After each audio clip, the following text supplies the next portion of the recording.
Bago tayo magsimula, ipopromote ko lang ang aking online shop sa Shopee at sa TikTok, Miss the Queen PH. Meron po tayong mga power bracelets na ako mismo yung gumawa. So meron tayong mga bracelets for attracting money and abundance, mga pampaswerte. And then meron din tayong bracelets for protection, anti-evil eye, anti-inggit, and also for balancing your chakra. Meron din tayong bracelets for intuition, wisdom, courage, communication, clarity, and love. So lahat po ng ating bracelets ay meron ng kasamang pouch, instruction leaflet, and extra string.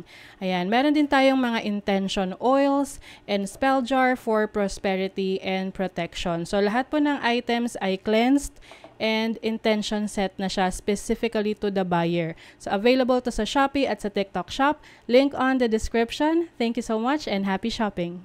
Libra, hi! Welcome to Mr. Queen PH at ito ang inyong weekly reading for October 2 to 8, 2023. General reading, just take what resonates. Watch your Sun, Moon, Rising, and Venus para sa iba pang mensahe. And thank you so much sa lahat ng sumusuporta dito sa ating channel.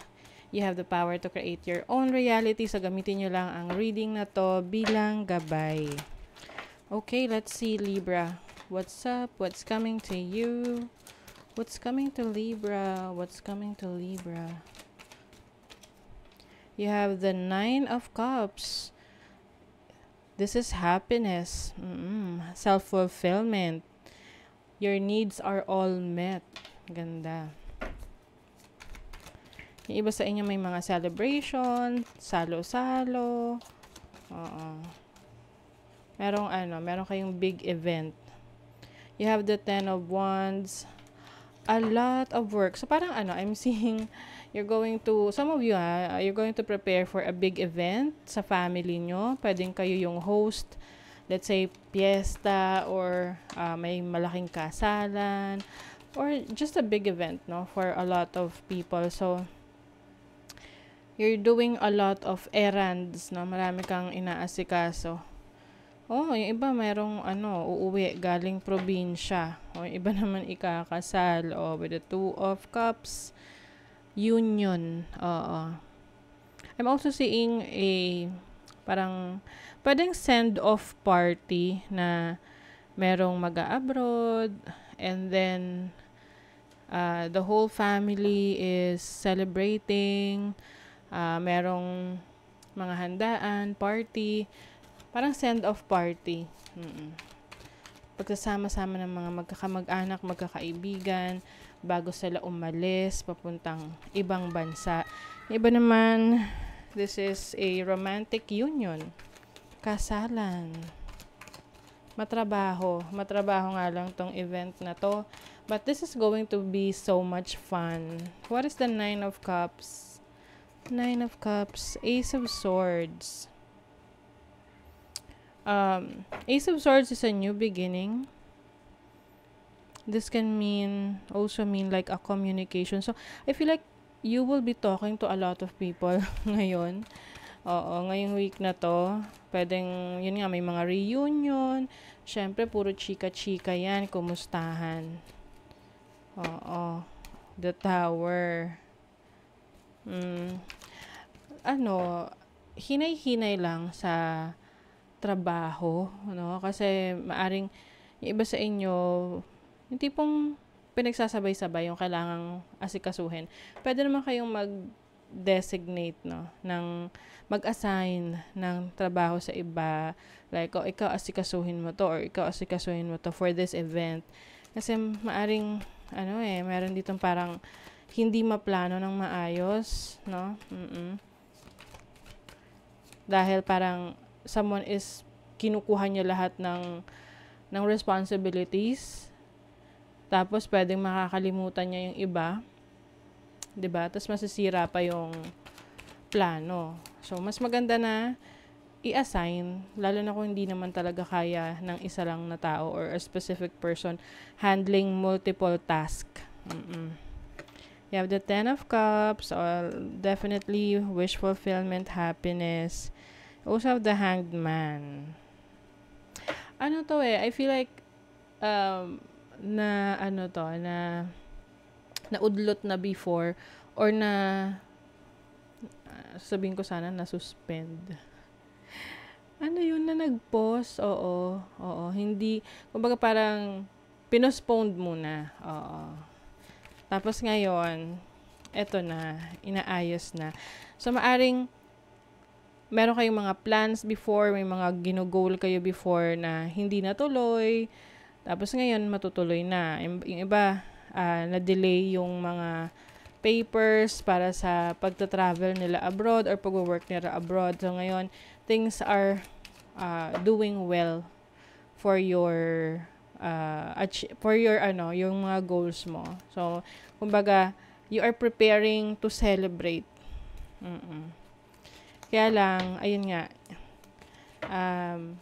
mas maganda na meron kang mga katulong dyan sa celebration. Where is this going? You have the Three of Pentacles. There's growth, there's happiness, expansion, new connections, new friendships. You have the Knight of Swords and the Six of Wands. Okay, this is going to be a very successful event. Maraming connections, maraming new friends. People will enjoy this event. Pwede ring maraming a-attend. And marami ring makaka-appreciate ng effort na yan. So, I also see some of you na magiging very successful sa inyong mga projects. Lalo na kung makikipagtrabaho kayo sa iba, like collaboration with other people. Or merong magre-reach out sa'yo na makipag-collaborate sa'yo, especially if you are someone na kilala or meron ka ng certain influence sa social media or sa industry where you're in. Merong project. Between worlds. So, I feel like you are transforming, nagkakaroon ng transition from a not so good place to a better place.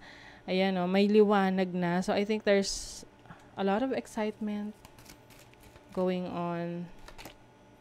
Go the distance. So, I feel like you're going to take some risk. You're going to extend yung mga bagay na kaya mo pang gawin.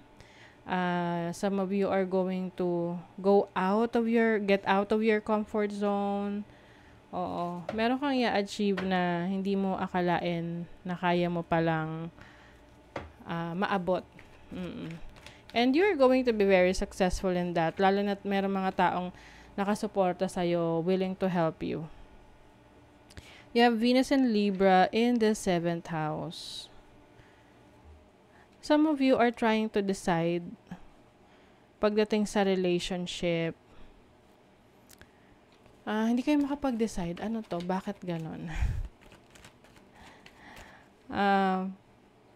This can be a romantic relationship.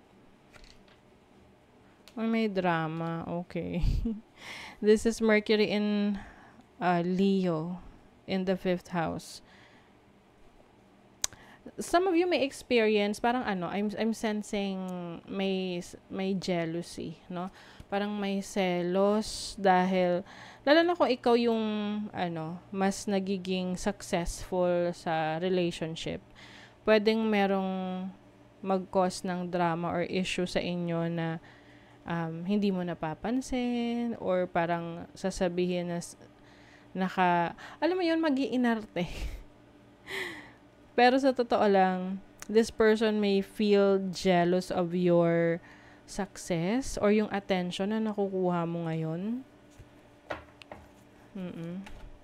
So parang sabihin na wala ka ng oras at panahon sa person na yun. Oo. This can be anyone, can be a friend, romantic partner, or family member. Parang may tampo. Oo. So, pagdating sa money, finances, treat yourself with proper care as you achieve your dreams. So, mag-enjoy ka. I feel like may mga pagkakagastusan ka para maramdaman mo yung pinaghirapan mo. No? Meron kang mga fruits of your labor, kumbaga. Oo. Meron kang mga pagkakagastusan para i-treat mo yung sarili mo sa mga sa mga pinaghirapan mo. Ano mo yun? Yung tagumpay mo. Oo. Nasasabihin mo, deserve mo yon, which is really you deserve it because you've been working very hard. Past life. So, some of you may be dealing with people from the past or part of your past. Can be your mga kamag-anak. Ayun nga, pwedeng may reunion dito with some of your friends. Or, pwedeng iba sa inyo, mayroon kayong makikita ulit person from the past. Kakaroon ng reconnection. That may create drama sa current situation ninyo or current relationship. Okay, so that is your reading, Libra. Kung nagustuhan nyo ito, naka-resonate kayo, mag-comment kayo dyan. Like, share, subscribe para lagi kayong updated sa ating mga readings. Thank you so much, Libra. See you again.